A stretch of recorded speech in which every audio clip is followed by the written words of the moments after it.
नमस्कार दोस्तों, स्वागत है मेरा यूट्यूब चैनल जेके एंटरटेनमेंट में।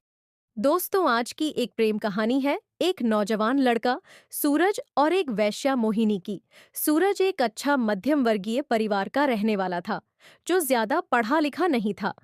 इसलिए घर वाले उसके लिए नौकरी न कराते हुए एक कार खरीद कर दे दी, जिससे वह अपना धंधा पानी चलाता।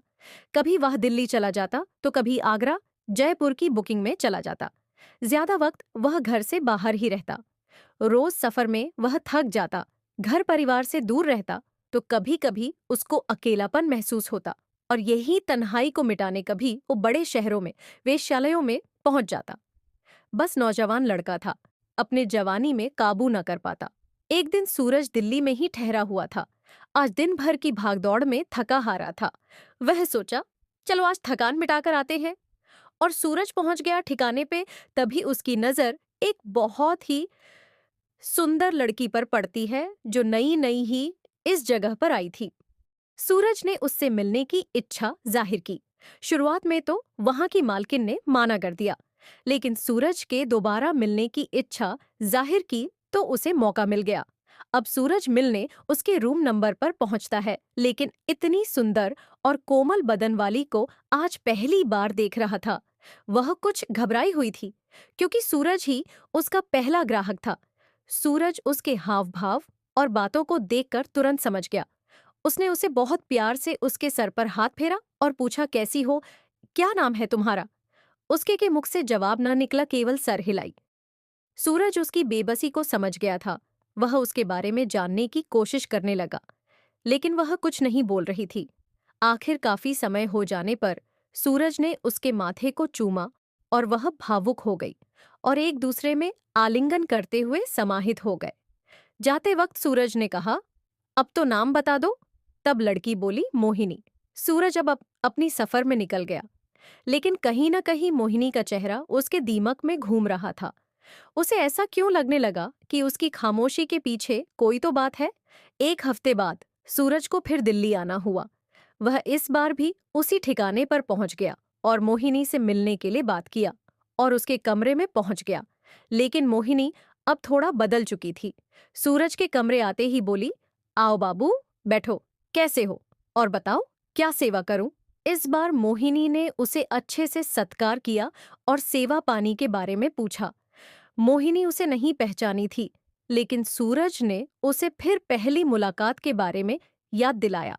दोनों के बीच इस बार अच्छे मिलाप हुआ और सूरज भी इस बार बहुत खुश था।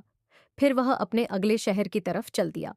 पर पता नहीं क्यों सूरज को शायद मोहिनी से प्यार होने लगा था। महीनों के बाद सूरज को फिर दिल्ली आना हुआ और वह फिर से मोहिनी से मिलने पहुंच गया। लेकिन उस जगह की जो गंगूबाई थी, वह उससे मिलने से साफ मना कर देती है। कहती है, देखो बाबू, एक ही लड़की से तुम्हारा मिलना ठीक नहीं होगा। अभी वह व्यस्त है और दो ग्राहक पहले से ही कतार में है। ये सुन सूरज को बहुत दुख हुआ। वह उससे 3 गुना ज्यादा दाम देने को कहता है, लेकिन वहां मोहिनी से मिलने के इंतजार में बैठा रहा।